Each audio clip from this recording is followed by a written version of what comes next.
Okay, so this is a property, right? So this is an off-market property. This is what it looks like from the front. Yeah, so this is the property, right? So Hazel Crest and East Hazel Crest is like a very small little enclave right to the east of Hazel Crest. And it's a solid like B area, B minus area, right? On the cusp of B minus C. It's very good area, very low crime.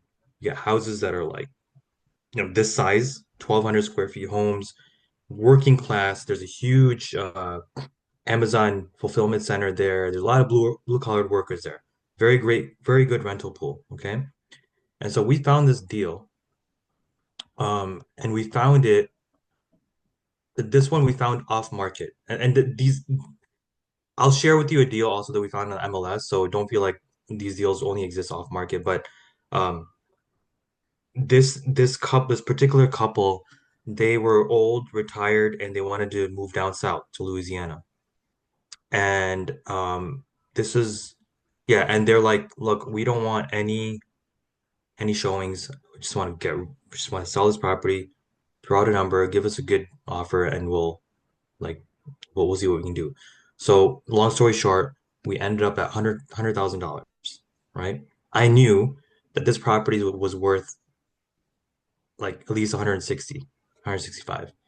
And when I saw like the condition of the property, I was like, dude, this is like wow. No, like literally barely any work. And this is where I wish I had the video of what it looked like. It's not much different than what it looks like on these. So these wooden floors, I just had to refinish these wood floors. They were in a little bit poor condition. I just had to paint these walls. We didn't do anything to this bathroom. It's exactly how it is right now.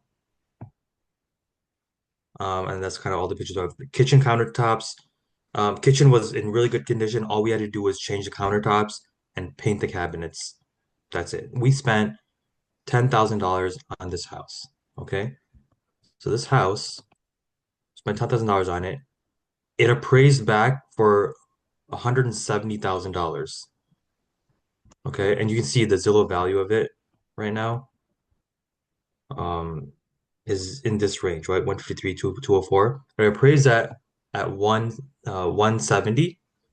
And so 75% of one. So we are all in. So let me walk through the numbers. So $100,000 is what we purchased the property for. Spent $10,000 on the rehab. That's 110.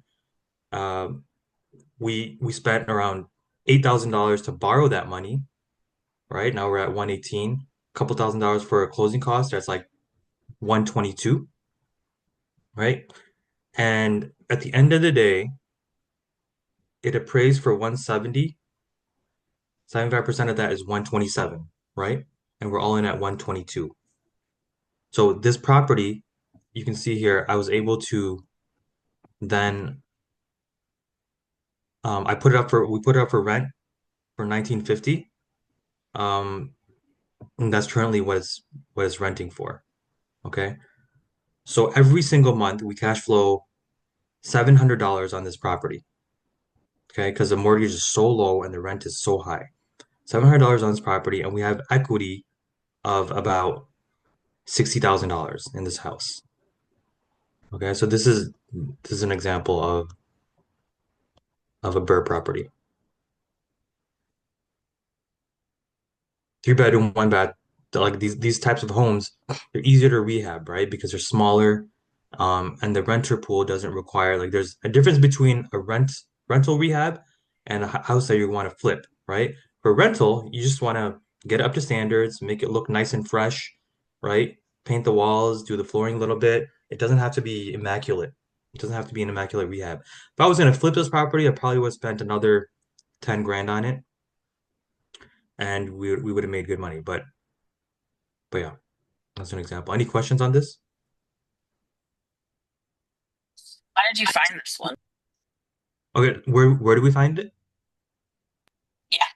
Oh, so this one we found off market. So we had at the time we had a pay-per-click operation where we have a website and we marketed that website and the buyer found it. We buy homes. blah blah blah. And they found it. They filled out their form, went to us, and we called them and we met them and we reached a deal.